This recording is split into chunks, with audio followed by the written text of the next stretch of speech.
अभी बहुत जल्द आपको railway ALP technician group D की बहाली देखने को मिलने वाली है। काहे कि अगले साल चुनाव है 24 में, और आप ही जानते हैं कि चुनाव आने पर हर नेता का दिमाग खुलता है और वो बहाली देता है। तो अपनी तैयारी में लगे रहें और अपनी तैयारी को और बेहतर बनाएं। हम डेली आपके लिए जीके का प्रश्न लेकर आते हैं और करंट अफेयर का। तो आज लाए हैं आपके लिए हम 25 बेहतरीन जीके का क्वेश्चन। तो चलिए पहले क्वेश्चन की शुरुआत करते हैं। भारत के साथ व्यापार करने का चार्ट महारानी एलिजाबेथ द्वारा कब दिया गया था? 4 ऑप्शन है। 31 जनवरी 1601, 31 दिसंबर 1600, 1 जनवरी 1630, 30 मार्च 1610। सही आंसर, इसका सही आंसर आपको बताना है। सही आंसर होगा ऑप्शन नंबर बी, 31 दिसंबर 1600।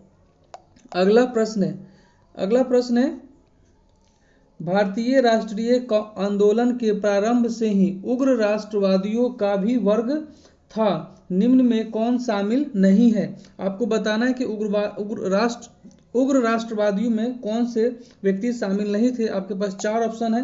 बाल गंगाधर तिलक, लाला लाजपत राय, गोविंद रानाडे, बिपिन चंद्र पाल। सही आंसर आपको बताना है। सही आंसर होगा गोविंद रानाडे। अगला प्रश्न देखते हैं। अगला प्रश्न है 1916 में कांग्रेस और मुस्लिम लीग के बीच लखनऊ समझौता हुआ, उसके कौन से परिणाम बाद में घातक सिद्ध हुए? 4 ऑप्शन आपको है। कांग्रेस और मुस्लिम लीग में परस्पर सहयोग में वृद्धि, समझौता होने पर भी कटुता, कांग्रेस द्वारा मुसलमानों के प्रति तुष्टीकरण की नीति का आरंभ, इनमें से कोई नहीं। आपको इसका सही जवाब देना है। सही जवाब होगा ऑप्शन नंबर सी, कांग्रेस द्वारा मुसलमानों के प्रति तुष्टीकरण की नीति का आरंभ। अगला प्रश्न देखते हैं। अगला प्रश्न है व्यक्तिगत सत्याग्रह किस गवर्नर जनरल के काल में हुआ? पहला ऑप्शन है Lord Wavell, Lord Wellington, Lord Lithgow, और अंतिम ऑप्शन है लॉर्ड माउंटबेटन। आपको सही आंसर बताना है। सही आंसर इसका होगा option number C, Lord Lithgow.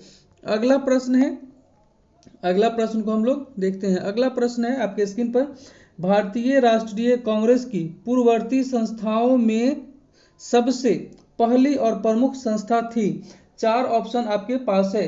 पहला है national conference, Indian association, British India association, British association.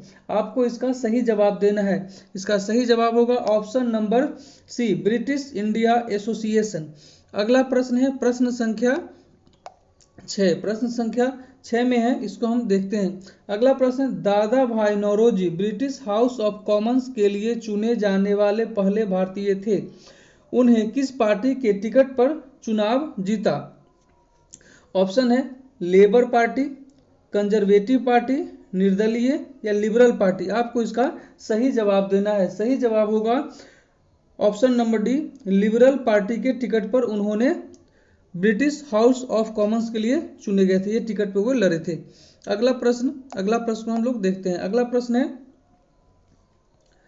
प्रश्न है भारत पर हुनों का प्रथम आक्रमण किस शासक के समय हुआ? ऑप्शन है समुद्रगुप्त, कुमारगुप्त प्रथम, स्कंदगुप्त, नरसिंहगुप्त। आपको इसका सही जवाब देना है। सही जवाब आप बता सकते हैं। सही जवाब होगा option number C. Option number C है स्कंदगुप्त के समय। अगला प्रश्न है प्रश्न संख्या 8। प्रश्न संख्या 8 को देखते हैं। प्रश्न संख्या 8 में प्रश्न है एलोह अभिलेख किस शासक से संबंधित है?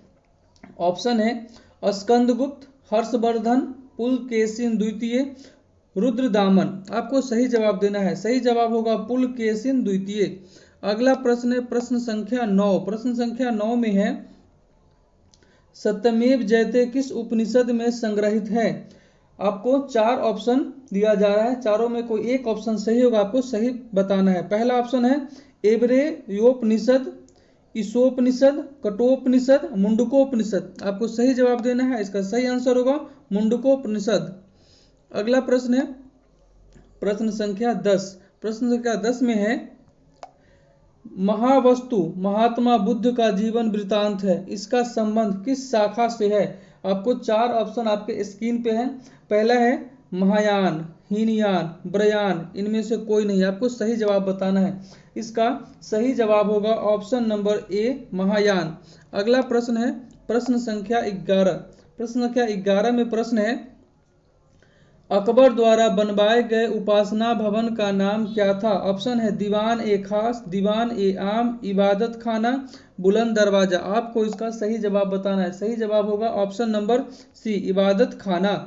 अकबर के द्वारा जो बनाए गए थे उपासना भवन, उसका नाम था इबादत खाना। अगला प्रश्न है आपके स्क्रीन पर, अगला प्रश्न है प्रश्न संख्या 12। प्रश्न संख्या 12 में है, सुप्रसिद्ध संगीतकार तानसेन और बैजू बावरा किसके शासनकाल में सुविख्यात थे?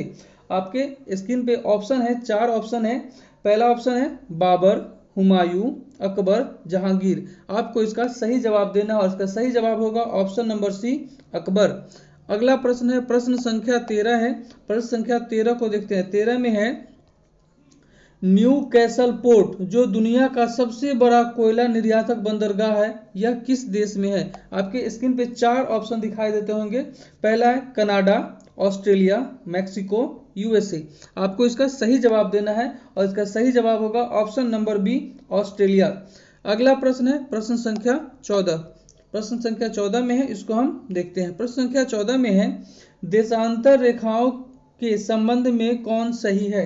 आपको 4 ऑप्शन दिए जा रहे हैं। 4 ऑप्शन में देखते हैं कौन सा सही है। पहला है, यह अक्षांश रेखाओं के समानांतर होती है, इसकी संख्या 180 होती है। अगला पॉइंट है, देशांतर रेखा दूरी को प्रदर्शित करती है।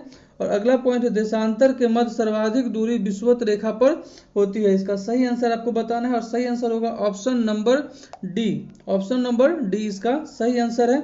देशांतर के मध्य सर्वाधिक दूरी विषुवत रेखा पर होती है। अगला प्रश्न है प्रश्न संख्या 15। प्रश्न संख्या 15 को देखते हैं। प्रश्न संख्या 15 में है, उत्तर से शुरू कर दक्षिण की ओर नीचे दी गई पहाड़ियों का सही अनुक्रम कौन सा है? 4 ऑप्शन आपको दिया गया है। चारों में कोई एक सही है, आपको सही वाला बताना है। सही इसका सही आंसर होगा ऑप्शन नंबर सी, नल्लामलाई पहाड़ियाँ, जवादी पहाड़ियाँ, नीलगिरी पहाड़ियाँ, अन्नामलाई पहाड़ी। अगला प्रश्न है प्रश्न संख्या 16। प्रश्न संख्या 16 में है, निम्नलिखित में से कौन सी नदी अपने मार्ग बदलने के लिए प्रख्यात है? आपके स्क्रीन पे 4 ऑप्शन है, महानदी, कोसी, दामोदर, गंडक। आपको सही जवाब देना है और सही आंसर होगा कोसी नदी। अगला प्रश्न है प्रश्न संख्या 17। प्रश्न संख्या 17 में है, किस मृदा प्रारूप में लोहे के अतिरिक्त मात्रा होने के कारण अनुउर्वरक हो जाती है? जलोढ़, मरुस्थलीय बालू, लेटराइट या काली? आपको इसका सही जवाब देना है। इसका सही जवाब होगा ऑप्शन नंबर सी, लेटराइट। अगला प्रश्न है प्रश्न संख्या 18। प्रश्न संख्या 18 में है, प्रकाश के संबंध में कौन सा कथन सत्य है? ऑप्शन है, यह एक विद्युत चुंबकीय तरंग है, यह एक कण प्राकृतिक है, यह ऊर्जा का एक रूप है, उपयुक्त सभी। आपको इसका सही जवाब देना है। सही जवाब होगा ऑप्शन नंबर डी, उपयुक्त सभी। अगला प्रश्न है प्रश्न संख्या 19। प्रश्न संख्या 19 में है, बायोगैस संयंत्र में निम्नलिखित में से कौन सी प्रक्रिया होती है? ऑप्शन है, किण्वन, अपचयन, हाइड्रोजनीकरण, मल्टीप्लेक्सिंग। आपको सही जवाब देना है। सही जवाब होगा इसका ऑप्शन ए, किण्वन।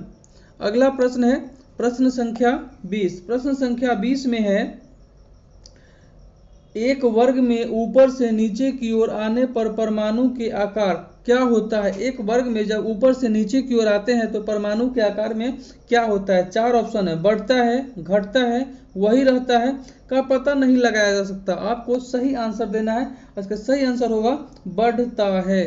अगला प्रश्न है प्रश्न संख्या 21। प्रश्न संख्या 21 में है, वायुमंडल में प्रकाश की विसरण का कारण है। वायुमंडल में प्रकाश के विसरण का क्या कारण है? आपको 4 ऑप्शन दिए जा रहे हैं। 4 ऑप्शन है, कार्बन डाइऑक्साइड, धूलकण, हीलियम, जलवाष्प। आपको सही आंसर बताना है। सही आंसर होगा ऑप्शन नंबर बी, यानी धूलकण। अगला प्रश्न है प्रश्न संख्या 22। प्रश्न संख्या 22 में है, किसी भी यौगिक का ऑक्सीकरण संख्या होता है -1, -2, 1 या 0। आपको इसका सही जवाब देना है और सही जवाब होगा ऑप्शन नंबर डी यानी 0 होता है। अगला प्रश्न है प्रश्न संख्या 23। प्रश्न संख्या 23 में है